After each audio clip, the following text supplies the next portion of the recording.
Hi friends, welcome to our channel. இன்றைக்கி வந்து பாசிப்பருப்பு சாம்பார் வந்து எப்படி பண்ணலான்னு பார்க்கலாங்க. இது வந்து பேச்சுலர் சாம்பாருங்க. ரொம்ப ஈஸியாக இருக்கும். அட் த சேம் டைம் வந்து நல்ல ருசியாகவும் இருக்குங்க.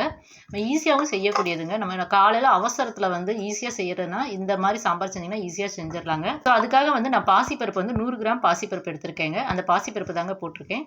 அதோட வந்து பூண்டு பல் வந்து 4-5 பூண்டு பல் எடுத்து சின்ன சின்னதாக கட் பண்ணி போட்டிருக்கேங்க. தோல் உரித்து கட் பண்ணி போட்டதுங்க.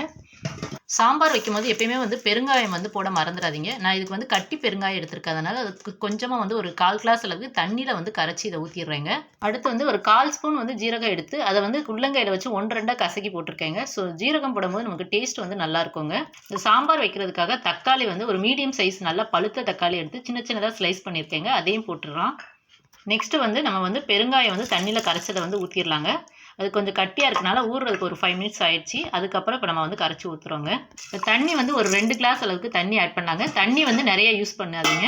ஏன்னா வந்து குக்கரில் இருந்து நம்ம இதில் குக்கரில் வேக வச்சு தான் பண்ண போகிறோம். தண்ணி வந்து வெளியே தள்ளிடுங்க. ஸோ 2 கிளாஸ் அளவுக்கு நான் தண்ணி எடுத்துக்கிறேங்க. நெக்ஸ்ட்டு வந்து நம்ம வீட்டில் அரைச்ச குழம்பு மிளகாத்தூள் வந்து 2 ஸ்பூன் வந்து ஆட் பண்ணுறேங்க. நம்ம தாளிக்கும் போது வந்து காஞ்ச மிளகா போட்டு தாளிக்கிறதுனால மிளகாத்தூள் வந்து பார்த்து போட்டுக்கோங்க. இந்த மிளகாத்தூள் எப்படி ரெடி பண்ணுறதுங்கிறது நம்ம ஆல்ரெடி வந்து வீடியோ அப்லோட் பண்ணியிருக்கோங்க. இதோட டேஸ்ட் வந்து சூப்பராக இருக்குங்க. அதோட லிங்க் வந்து நான் டிஸ்கிரிப்ஷனில் கொடுக்குறேன், வேணும்னா பார்த்துக்கோங்க.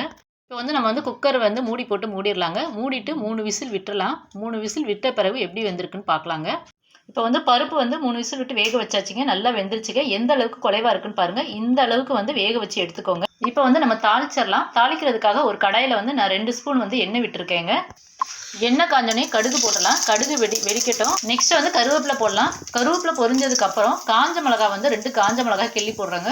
ஸோ இந்த மாதிரி கிள்ளி போடும் போது வந்து நமக்கு டேஸ்ட் வந்து நல்லா இருக்குங்க. அதை லைட்டாக வந்து நல்லா எண்ணெயில் வதக்கிக்கலாம். ஸோ அதுக்கப்புறம் வந்து வெங்காயம் வந்து ஒரு வெங்காயம் வந்து நான் கட் பண்ணி வச்சுருக்கேங்க. அந்த வெங்காயத்தை போட்டுடலாம். போட்டு வெங்காயத்தை வந்து நல்லா வதக்கிக்கலாங்க. நாங்கள் வந்து சென்னையில் வந்து பில்டிங் கன்ஸ்ட்ரக்ஷன் வந்து பண்ணிக்கிட்டு இருக்கோங்க. கன்ஸ்ட்ரக்ஷன் மட்டும் இல்லாமல் ரெனிவேஷன் பண்ணிகிட்டு இருக்கோம். இப்போ சப்போஸ் வந்து இப்போ மழை பெஞ்சதில் வந்து ஏதாவது வாட்டர் வந்து லீக்கேஜ் ஆச்சு அந்த மாதிரி இருந்தாலும் வந்து அந்த மாதிரி இருந்தாலும் அதுக்கான வந்து சொல்யூஷனும் நாங்கள் பண்ணி தருவோங்க. அதோட இது மட்டும் இல்லாமல் கன்சல்ட்டிங்கும் வந்து பண்ணிக்கிட்டு இருப்போங்க. உங்களுக்கு ஏதாவது கன்சல்ட்டிங் தேவை இருந்தாலும் டிஸ்கிரிப்ஷனில் நம்ம நம்பர் இருக்குங்க. அதுக்கு காண்டாக்ட் பண்ணிங்கன்னா உங்களுக்கு தேவையான ரெமடியும் வந்து உங்களுக்கு கிடைக்குங்க. ஸோ இப்போ வெங்காயம் வந்து நமக்கு நல்லா வதங்கிடுச்சிங்க. நம்ம ஆல்ரெடி வேக வச்ச பருப்பை வந்து இதில் ஊற்றிடலாம். இந்த சாம்பார் வந்து உங்களுக்கு வந்து இட்லி தோசைக்கு வந்து சூப்பராக இருக்குங்க. அதாவது டிஃபனுக்கு வந்து நீங்கள் யூஸ் பண்ணிக்கலாம். அட் த சேம் டைம் வந்து சாதத்துக்கும் வந்து சூப்பராக இருக்குங்க. ஸோ நீங்கள் வந்து 2 பர்பஸ்க்கும் நீங்கள் வந்து யூஸ் பண்ணிக்கலாம். இப்போ காலையில் வச்சிங்கன்னா டிஃபனுக்கு யூஸ் பண்ணிக்கலாம், மதியானம் லஞ்சுக்கு யூஸ் பண்ணிக்கலாம். ஸோ டேஸ்ட் வந்து சூப்பராக இருக்கும். காலையில் அவசரத்துக்கு நீங்கள் ஈஸியாகவும் செஞ்சிடலாங்க இது. ஸோ ஆல்ரெடி நம்ம பருப்பு வேக வைக்கும் போது தண்ணி வந்து கம்மியாக ஆட் பண்ணனால இப்போ நான் வந்து கொஞ்சமாக வந்து தண்ணி ஆட் பண்ணிக்கிறேங்க.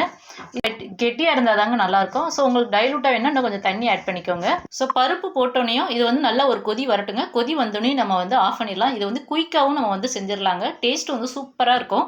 ஸோ இப்போ வந்து இதுக்கு தேவையான உப்பு வந்து நம்ம போட்டுடலாங்க. இப்போ நல்லா கொதி வந்துருச்சுங்க. சாம்பார் வந்து எவ்வளோ சூப்பராக இருக்க பாருங்கள். அட்டகாசமாக இருக்குங்க.